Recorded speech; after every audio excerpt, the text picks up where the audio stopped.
A game week here for the UConn baseball team as we get ready for the season opener. The team will head down to Port St. Lucie to take on UMass Lowell. We're here with head coach Jim Penders as we get ready for the season. Coach, can you just talk a little bit about this group, your initial impressions with them as you get ready for this 2017 campaign? Well, it's a youthful group and an enthusiastic group, and that gets the juices flowing for the older coaches. They've been really good in the preseason with attention to detail and really bringing great energy to every practice. So I'm looking forward to seeing how that plays out on the road. We got to get a bus to a plane and do something new and see how they can kind of contain that enthusiasm and have it come out in their play and in their preparation to play. How has this group surprised you in terms of when you first saw them early on in the fall to this point right now, of how you thought it would draw up on paper and how it is actually at this moment? Well, I think that the proof will be in the pudding. We don't really know what we've got just yet, and sometimes we don't know until April really what we have. But these early games will kind of serve as a barometer to see how well prepared we are. We're also going to be tested. We may have some. We're certainly going to have at least one regular out of the lineup.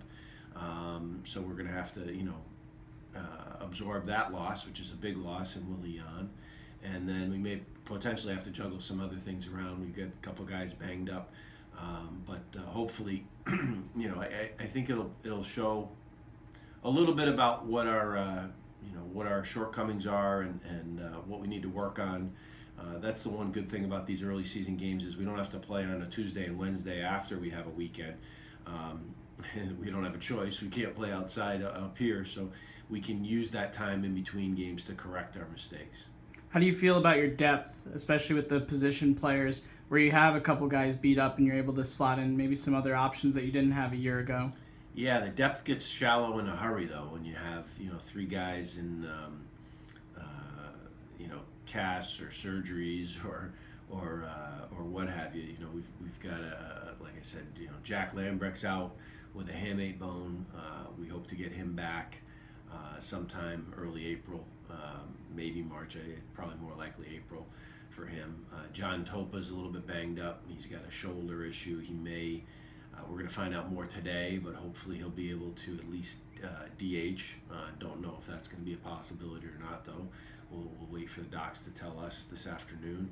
And then Willie looks like 4 to 6 weeks with him. Had some really bad luck on Saturday. Got hit in the hand in a live session where we were doing hitters versus pitchers on Saturday afternoon. Just took it in a bad spot and broke that left hand again. A different bone in the hand, so he's going to be out a while. Hopefully around 4 to 6 weeks, and that's it for him. So. We're definitely going to be tested. We're going to have some young guys in new spots, and like I said, you look down the bench, we have 16, 17 position players going on the trip. Now we only have 13 or 14 position players. How do you kind of deal with some of these guys, sort of like Willie is sort of like a Nick Ahmed that's going to be chomping at the bit, hey coach, I'm ready to go, but try not to rush him back too soon. Yeah, and he's going to do that. We caught him cutting 2 fingers out of a batting glove yesterday. He never wears batting gloves, so at least he's being inventive. He's going to drive us crazy. He's like the little kid tugging at your pant leg. He wants to go out and play, and he's going to drive us nuts, I'm sure. It's all good. He wants to be out there. He's throwing left-handed the other day, catching he's throwing right-handed, catching though with the same hand. We found a lefty glove that he could wear, and so he's we've got to kind of pull the reins back, and he knows. It's too much to lose, long-term and short-term for us and for him. He's got way too much to lose. We've got too much to lose for him to come back early, and it has to calcify. I think the doctors may have made a mistake when they told him, hey, well, a lot of it's just pain tolerance, and he heard that, and we know he has a legendary pain tolerance. So he wanted to take BP yesterday, and 2 days after a broken hand. So we're going to have to hold him back, and if we see him in conference play, I'll be ecstatic. How big of an opportunity is this for some of the younger guys to be able to get some reps early on? Well, yeah, we're gonna find out a lot. Connor Moriarty, who we thought would be in there in some capacity, this weekend, regardless. And now he's going to get a real good shot at getting multiple, games and at bats in a row. He's going to have a good chance to make an impression. And you hope that a guy like that just doesn't squeeze it. He's a real energetic guy, a very eager to please guy, and you get that opportunity and let your ability take over. He's got a lot of natural ability, and he should believe in that heading into this weekend, because I think he's going to be a heck of a player for us, and we may find that out sooner rather than later. How does the rotation shake out for you guys going into this weekend? We're going to go with first game one will be Tim Cate on Friday afternoon, and then we're going to follow him up with Wills Montgomery in game one on Saturday. Going with the rookie left-hander Mason Fioli in the nightcap on Saturday, and then coming back Doug Domnarski, another lefty. So we're going to have 3 lefty starters on the first weekend. Dougie's earned it. He had some challengers, and Mason Fioli certainly has very good stuff. He's got a lot to learn, but going to see what we've got from him. Going to learn something about both those guys this weekend, and hopefully they make it very difficult on us when we have just 3 games the following weekend. Hopefully we have some tough decisions to make because they've performed so well, and that's the anticipation. What are the emotions like here just a couple days out from the start of the season? A couple days out, I'm worried about buses showing up on time and making sure the meal money gets to in the right accounts and all that stuff. So I can't even really think past the next 2 hours.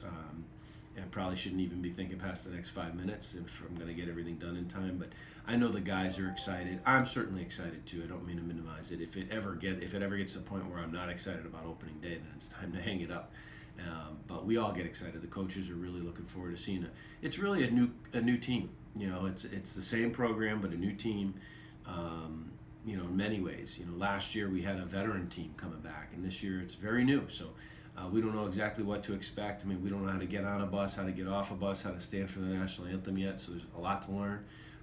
But I'm looking forward to teaching those lessons and seeing how quickly they get absorbed. So that as a coach, you get excited about that and fired up. And I know we're all excited to see a different uniform. Usually a lot of unfamiliar things when you head into a season, but you head down to Port St. Lucie, a place you've been 2 years ago, and a lot of familiar faces with some Huskies that will be down there as well that will be watching you guys. What will that be like to see some of your former players down there watching you guys? Yeah, I hadn't even really thought about it. But yeah, we'll see Anthony Kay down there as the pitcher. I know he's already down. I think Vinny Siena's down too. I think he was heading down early. I don't know if Bobby will be there just yet. I think he said he would be. So yeah, we've gotten LJ Mazzilli. Hopefully he'll be down there early. So that's 4 guys. I know Bobby's not with the Mets, but I think he was going to come over from, with the Rays. He was going to try to scoot over, and George Springer said he may be able to come up and see a game too. So not too far from their new spring training headquarters on the east coast of Florida, down there. I think he's a little further south in West Palm. So hopefully we'll get a chance to see him too. But that's secondary. It'll be exciting to see them, but I'm very much looking forward to getting on with the season and getting, like we said, on the grass and dirt. We see a lot of snow outside here at JOC this week, so it'll be nice just to be warm and playing baseball outside where it's meant to be played. Thanks, Coach. Thanks, Chris.